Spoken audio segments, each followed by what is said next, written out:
welcome to Mod Pod with Fukunaga, a podcast that celebrates the strength and pulse of the luxury market. And now, here's your host, Vanessa Fukunaga. Hi everyone, and welcome to another episode of Mod Pod with Fukunaga. And today's special guest, we have Giammarco Vela. Giammarco Vela, exactly. Well done. Now, how would I say welcome? Benvenuto. Benvenuto. Benvenuto. And tutto bene. Tutto bene. And if you say with the end like this, it gives more power to the word. You know I love to do my impersonation. I can see that. I can never help myself. So Giammarco, for those of you that don't know, is a businessman, an entrepreneur, I would say a philanthropist. I'm going to say a lot of great things because I know you will not. And apparently a musician that we're going to discover more about. And he is the owner of the Mona Lisa Group, and that's going to be interesting to talk about because it's more than one concept. Yes. I like that. Also the president of CANIRAC and the director of Sabor, Cabo. And yes. So I'd love to talk about all of that with you today. So where do you want to start? Benvenuto. Let's talk about how did you get here? How did you come to Cabo? Well, it was the dream or the aspiration of my family. We were living in London. Mm-hmm. I was in investment banking, and myself and my wife, we always thought, let's go in a tropical place mm-hmm. where I don't have to be on a plane almost every day traveling around, and let's raise our kid in a nice environment. And so we were thinking about Costa Rica, Australia, and wow. Then I came in 2001 in Cabo mm-hmm. and was love at first sight. So we thought this is the place, and it took us 4 years going back and forth. Are we crazy enough to do this from London to Cabo? Uh-huh. And well, we finally decided, and uh-huh. we are very happy to be here since. I feel the same way. I came here, I didn't look for Cabo. I came here on vacation, but for me too, once I was here, that was it. I just decided to stay. It's paradise. Now, how did you, with that accent, get to London in the first place? Because that accent doesn't come from London. And I won't try to do my London accent because all my impersonations basically turn to a British accent. Okay. So, tell me how you even got, from the beginning, your family. How did you all get to London? I'm from Naples, Napoli. Okay. Uh-huh. So actually, as a joke, I say I'm not Italian, I'm Napolitan because there is a big difference. You're like my grandmother because she will say, we're not from Japan, we're Okinawan. Ah, okay. So yes, as I say, okay, yes. It makes sense. Yes. So I was again traveling, and I studied abroad in England, mm-hmm. and I fell in love with London and the life in London. So I graduated in Naples, mm-hmm.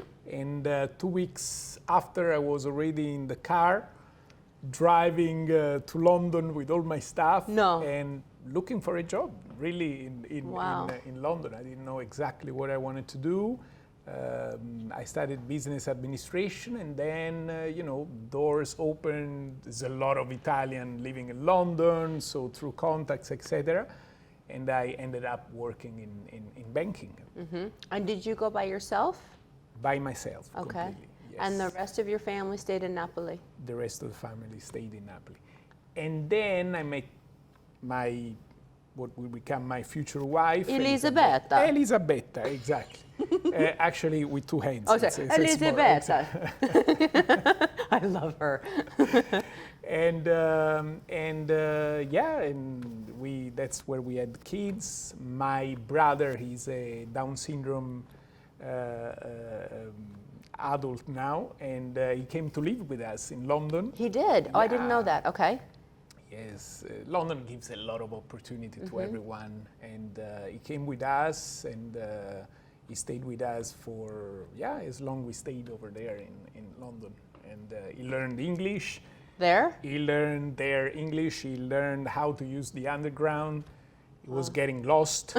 He was calling me, Giammarco, I'm in, Islington, and I was looking at the map. Let me see, you are in another part of England. Oh my gosh. What happened? No, I fell asleep. Okay, well, he learned he could tell you exactly how to go, I don't know, from Hyde Park to St. Paul and tell you exactly what line to take. He learned absolutely everything. Wow. So, how was that growing up with a brother with Down syndrome? it was, Vanessa, was a little bit difficult at the beginning because I was 7 years old when he was born, and the life of our family completely changed. Of course, they had to take care of him, so I was the first child, and then suddenly all the attention. But it was something that I think, to me, it really gave me the push to do things on my own. So England, I did it on my own. I find a job on my own. Everything I've done is, I'm a self-made entrepreneur, and it was an impulse. Was something that really helped me to take certain decision.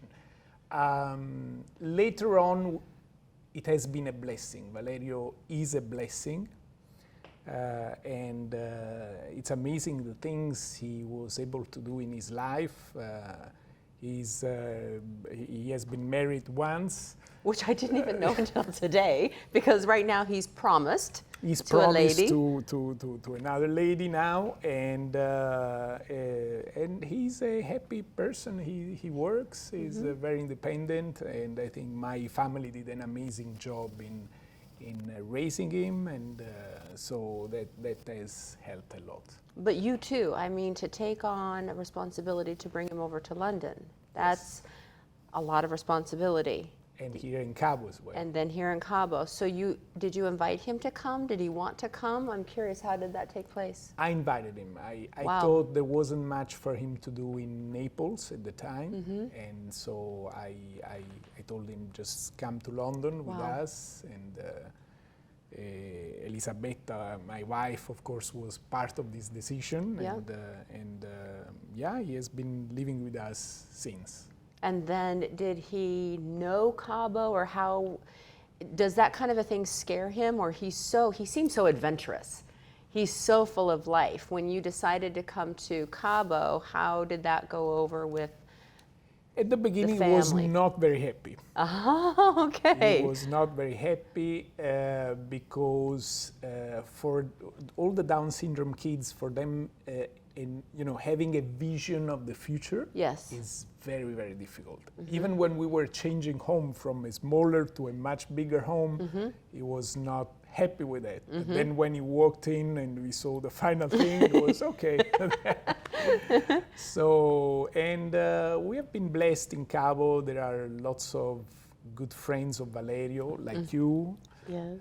like Sonia and many others, and I think it's something that has helped him a lot to really get integrated. He's very happy now. He's super happy to be here.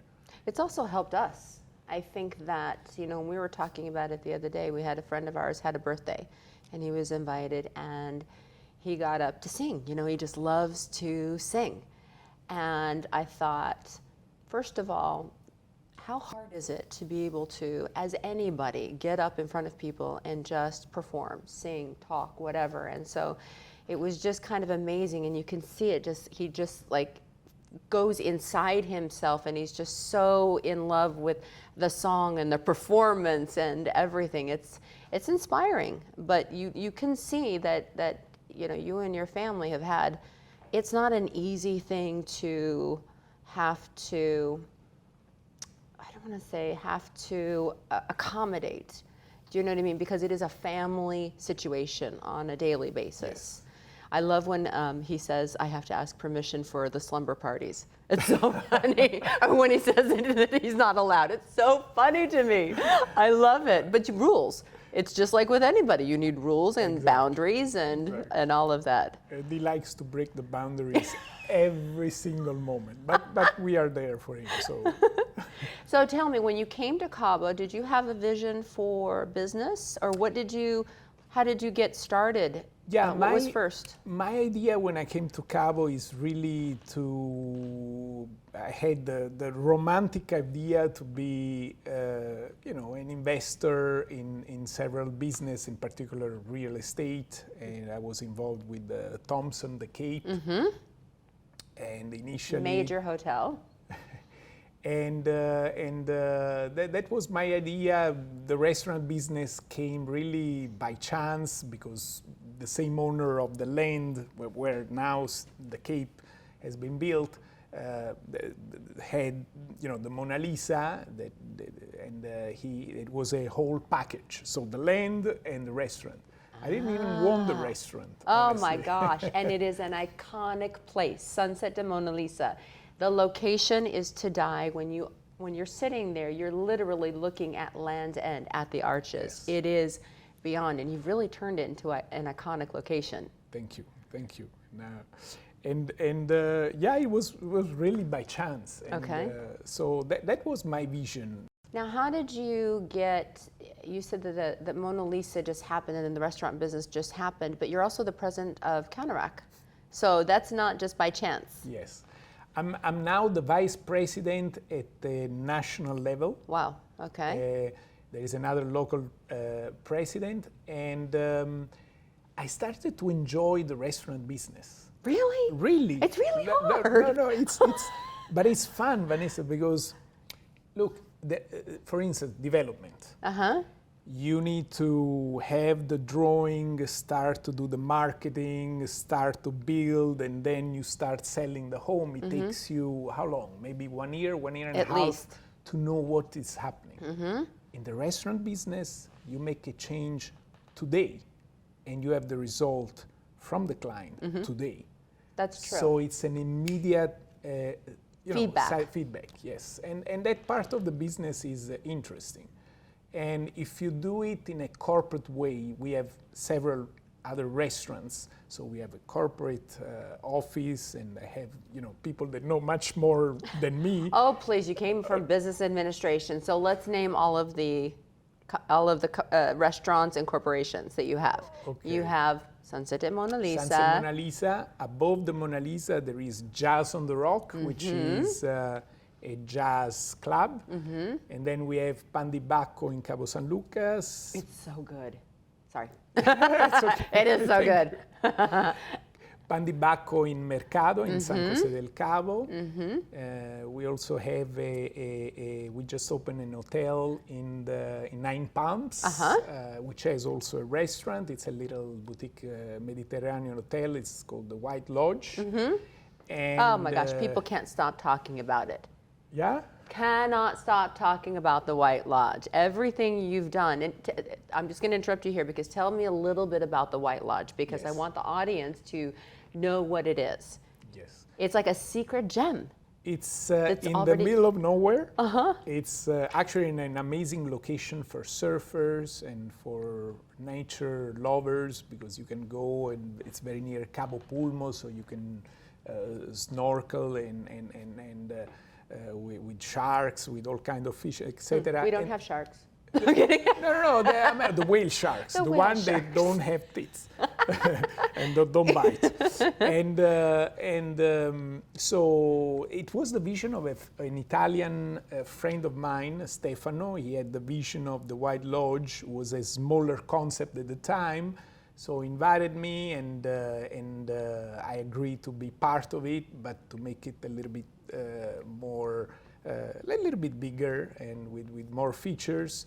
He has a lot of ideas, so we are still adding on. We are going to expand it as well. And he's doing very well. And also I needed a place in the East Cape because I do kiting. I like to surf and spear fishing. So that area for me is a super important part of why I live here. So having a place there is fantastic. It's a Mediterranean style, Which I love. all white. We do a lot of yoga retreats over there. It's only 12 rooms, so 24 people.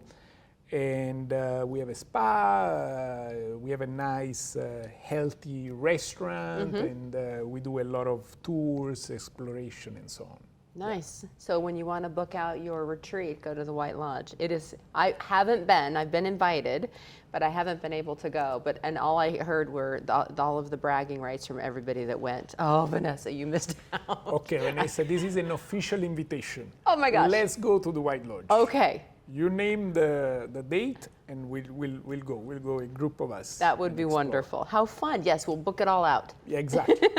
Bye. On that note, why don't we have our welcome drink? Today we're sitting here in beautiful Las Ventanas, Al Paraíso in La Botica. We were just mentioning, I was seeing if you had been here before. This, of course, is, they sponsor Mod Pod. Yes. So thank you, La It's Botica. so beautiful and so tastefully designed. It's a lot of fun coming here. It really. is, isn't Yes, it? Yes, the live group, the energy that it's created over here is amazing. I really, really like it. So we were just talking about the White Lodge, and I interrupted you because I wanted you to describe it. Now, continue with the additional companies, because I know there's some other ones that I personally use. Okay. Then we have Laurus, which is a banqueting company. So Yes. we do dinners in Villa, and we do also parties, but we do also do large events outside of the hotels, outside of restaurants, you know, in remote locations, on the beach, in the canyon, and this is what Phenomenal job. We use them all the time. thank you. And this is the restaurant part, and then we do real estate. I'm a developer. We buy land and we build homes and sell them. And your latest project that you have going on? Terra Nova Plus, Privada Terra Nova. Those are the active projects. We have other two ones that are in the phase of license. We have already the plans, etc., etc. And we build homes. We have built 250 homes in the last 10 years, and this is what we do. Wow. Yeah. Wow. Any other companies? That is more than enough. And what does the title of Vice President of CANIRAC Vice mean for you? President. What does that do for you? For me, in terms of, first of all, it's an honor, having been, being part of the community and having such a recognition at the national level. I mean, that's major. And it maybe explain to the audience what CANIRAC is. CANIRAC is the chamber of the Restaurant Association. So it's a restaurant association, it's really a chamber, and does a lot of things for the industry. And so there is a president, and there is a committee. I'm part of the committee as vice president, and we take a lot of decision at the national level. In particular, I'm in charge of events. We are going to do a website and a social network so that people, the traveler, can know when there is an event in Monterrey, in Cabo, in Puebla, or any other place, because the gastronomic tourism is growing immensely, and there isn't a place where you can see where all those events are. And this is what we are going to do. I think that's excellent, because also I think that people don't realize the level of gastronomy that is in Mexico. We are more than just what I think people might stereotypically think of as Mexican cuisine. Exactly. There is a sophistication level in flavors and an essence and all kinds of varieties, from Italian to Mediterranean to whatever it might be. And, there are 5 restaurants are in the top 50 of the world, and they are from Mexico. And another thing I'm going to tell you, probably Michelin star is coming next year to Mexico. So it's for the first time. They hadn't been here, and so they are investing. And in 2023, we are going to have Michelin stars restaurant. So wow. What you are saying is absolutely true, and that has been recognized. And that's a lot because of your work. I mean, that's really amazing that you're doing that. A lot of work.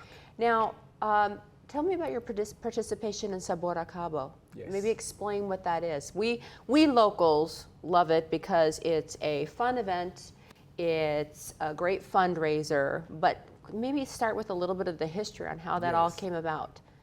A few entrepreneurs, restaurant owners, they decided to give something back to the community, and I'm talking about 15 years ago. And so they created an event which had a different name at the time, and that was about food. So a lot of food stands, but well created. So you almost feel like you are going in a restaurant. Like a mini pop-up. A mini pop-up, exactly. And then music, and the combination of the two was, of course, a big success, usually in a beautiful beach, so you could see, the panorama and so on. And it started to grow. It was about, the first one, probably between 400 and 500 people. And now it's... That's a lot for the first one. It was a good one to start with, and then it grew, and then we started to invite important artists, important chefs. We started to add the wine component. Yes. We have lots of wine, tequila, mezcal, and whatever. And now we have important artists coming to play. We had Maluma, Earth, Wind and Fire. We had we had Kiss at one point. Kiss, Mana, and so on. And so it has become like an international gastronomy festival, and there is a competition, among the chefs. Yep. So, which is fun. We had 2 Michelin star chefs coming, best 50 of the world, and they do a competition on stage, on a live kitchen. And the idea now is to make these through, I don't know, a food network or something like that, and make it a content for television. So we are trying to do that and move to the next step. That is amazing. It's usually done at the beginning of December. So you buy the ticket and you can try all the food, all the wines, mezcal and so on, and see the concert, which is a lot of fun. It is so fun. And by the way, the minute you hear about it, you must get your ticket, because otherwise you will not get a ticket. Yes, no. It's so true. And even I have Giammarco. I mean, I'm always, of course, pulling my strings. But if you don't get a ticket right away, and it's for a good cause. Yes, it's the bomberos, the firemen of Los Cabos, Red Cross. Sometimes we help Children Foundation as well. So it's really worth it. It's a major event, and it's so fun. And don't you think it just grows, and I don't mean grow in numbers, but I think it grows in the experience every year. It just gets better and better. Yes. I feel like. Yes. I remember when Earth, Wind and Fire came, and I said, it's getting late, right, a little bit past my bedtime, and I said, everybody's going to stay until I hear the song September. I love that song. I love that song. I remember you dancing like this. And they still wore the same outfits. Yes, exactly. I think the red jumpsuit. Yes. I got to go backstage. That was so fun. You met them. Yes. It was so fun. And it's fun for all of us as locals to get together, or to invite people that don't live here to come and experience something major that they would never think would happen in Cabo, especially if they don't know Cabo. We have a lot of people coming from other parts of Mexico, and now we have a lot of requests of people. Well, we had to suspend it now for COVID, asking us what's happening with Sabor Cabo and when are you doing the next one. So it has become an international festival. So I'm very happy about that. So along those lines, what is going to happen? The thing is to really make it work, we need at least 8 to 12 months of planning. Secondly, we need to book an artist. And if you ask the artist now, what is your calendar? Many of them, they don't have a calendar, or they don't know yet what it's going to be. So it's really difficult to plan. And of course, we have sponsors, and we need to make sure that there is enough time for them to get the exposure they need for the event. So my guess is we might plan it for the first or the second quarter of next year. Okay. Oh, really? But we want to see what's happening, the delta, the blah, blah, beta, blah. blah, blah, blah, blah, what's happening. And then we're going to plan it when we know we can do it. And you know you can count on our support. I know that. Thank you, Vanessa. Support, Thanks a lot. attendance, promotion, you Everything. name it, everything. Yes. Exactly. Do I get to request any of the artists? Mark Anthony. Of course, I will. Mark Anthony, if you're listening, my theme song is Viver Mi Vida. So I do love Mark Anthony. I would love for him to come. Mark, Please listen to Vanessa. You should come to Sabor Cabo SAP. I hope this works. Okay. Yes. It might. You never know. Exactly. No, I love Mark. I think he would be so perfect. Does he have your cellular number? Yes. Okay. I will give you my cell phone later. Please. But Sabor Cabo, I'm excited to hear because people are asking me, how are you getting the information out, at least right now? We're going to use a lot of media. At the moment, we don't have the information, so we had some interview from the local news, and we are saying that at the moment we are still studying when things are going to stabilize, and so that we can plan ahead. Especially the artist. The artist is the most complicated. It is. Because you never know, where he travels, where he goes, and so on. If he doesn't have a calendar, we cannot do it. Right, but I feel that Mark will work with us I'm sure. on the calendar. We can send him a private jet. Exactly, no problem. We Exactly. I'm a good hostess. If for nothing else. Please, believer, you're going to be so happy in Cabo. Mark, listen to us. Now, along those lines, we talk about all of your businesses, CANIRAC, you're doing things at the national level for the restaurant industry, being a developer, restaurants, on and on and on, Sabor Cabo. Tell me a little bit about your personal life. You mentioned you like to do, I didn't know you would do spearfishing. Really? Is that hard? I love it. No, not really. I mean, it's you need to get Hold your used to be hold the breath, of course, and you have to get used to be comfortable in the middle of nowhere, like outside where the banks are, and be around even big fish sometimes, and it's that's which is the excitement as well of seeing a lot of fish. I mean, sometimes I go there and I get absolutely nothing, actually many times. My wife asked me, did you go fishing, really? Because you have nothing to show for it. So sometimes I go to Mega to get... Okay. No, we still call it Mega, isn't that funny? Exactly, Mega. I always will forever call it Mega. Yes, exactly. It's funny. And no, but it's another way of meditating. You are in the middle of nowhere. The sound is different. You are floating, you are flying in a different environment, seeing amazing animals, and it's an amazing experience, it really is. Do you find, is that the way you would disconnect, or I might say reconnect with yourself? How do you keep yourself healthy inside? I would say I play the piano. I'm also learning jazz, and I have a band. I have a jazz band. What's your band called?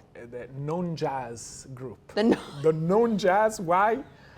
Because we play things like, I don't know, Sting, Phil Collins, I don't know, Stevie Wonder. Oh and my we make it jazz. Okay. The Police, and we make it jazz, even Toto, and we make it jazz. So that's why it's I'm getting the genre, okay. Exactly. And that's at Jazz on the Rocks. We play in Jazz on the Rock. We have played in other parts as well, and so we play a couple of, when I have time, but a couple of times per month. And we Oh my play there. gosh! Yes. It's a lot of fun.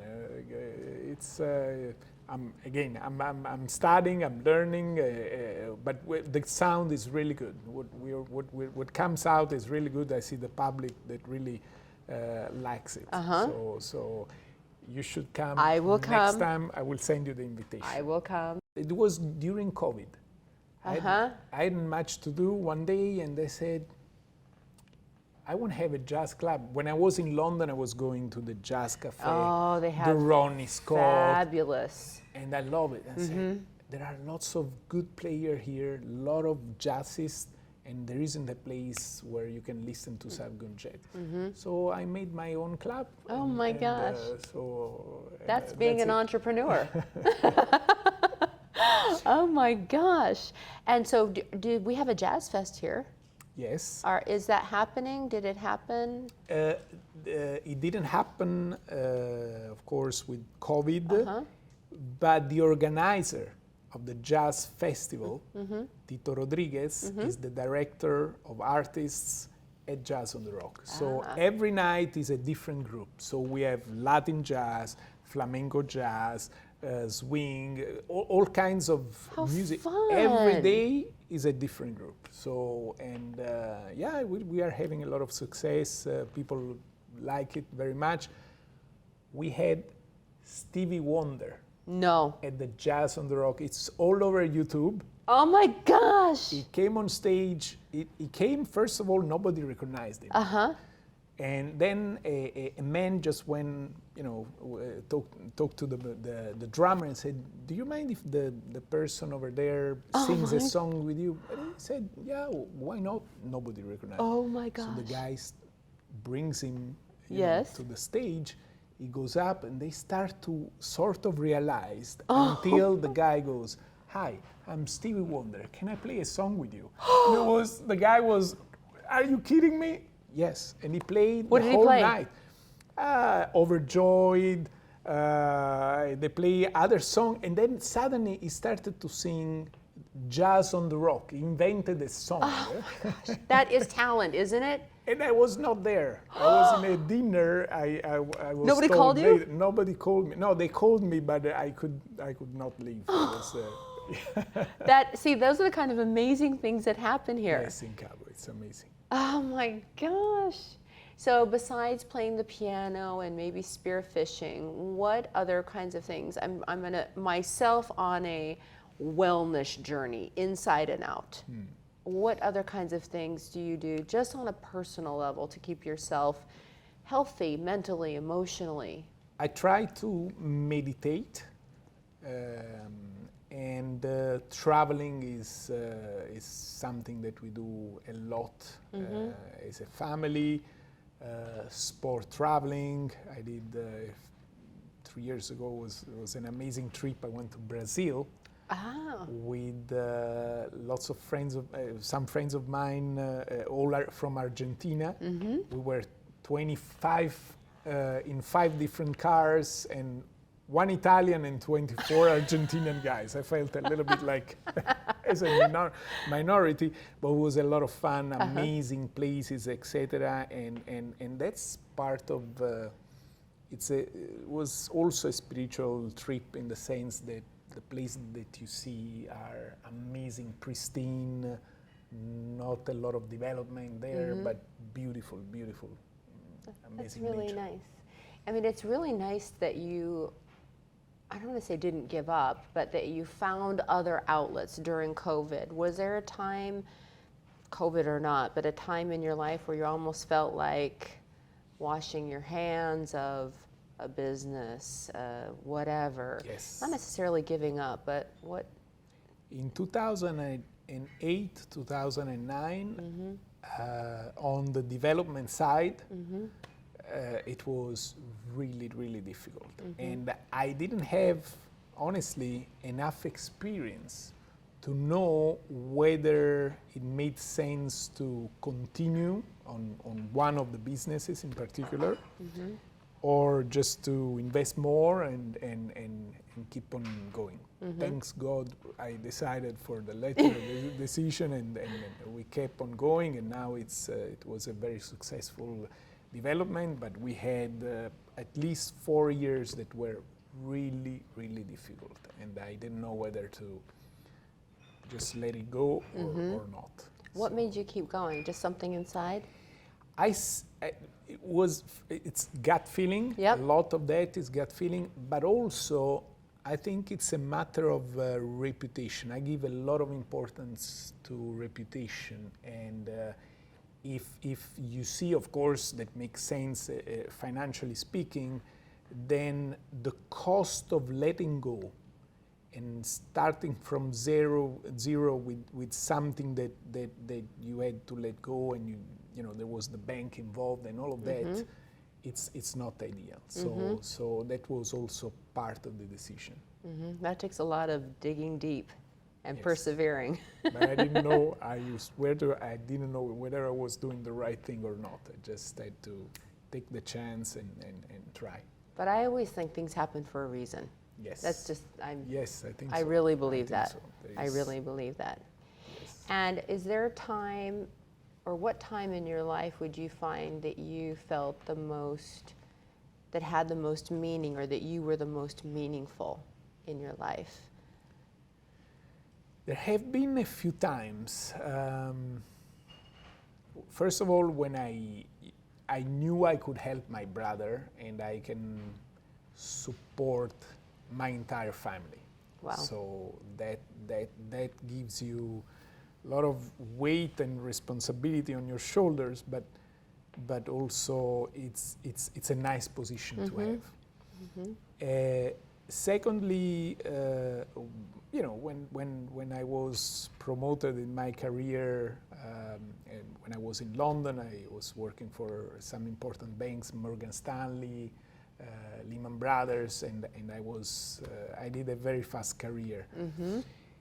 And then here, being part of we were talking about CANIRAC, and they pushed me to become president, to take a responsibility, and as there are very few foreigners in the group, so it's an honor. That is an honor that you feel satisfied when they allow you to do certain things and they push you to do certain things. So those were important defining moments. That's really nice. And as we leave our conversation today, and you think about your the history of your family growing up and where you've gone and what you've accomplished, and your kids and all of that, what words would you impart on your children? What advice would you impart on them? I would say that my family, I hope they follow my lead, not so much in the business part, but in giving so much importance to the family, making even choices of life. It was going super well in London, but change everything so that you can live a more full life with your family. So I hope they take that, and I think they do, because some of them, they said, I want my children to have the same childhood that I had. So that's the biggest satisfaction. What a compliment. Yes. On that note, chin chin. Chin chin. A salute. Alla sua salute. Alla salute. Thanks for listening to ModPod with Fukunaga. Follow the episodes on all major podcast platforms, including Apple, Spotify, Amazon, and many more.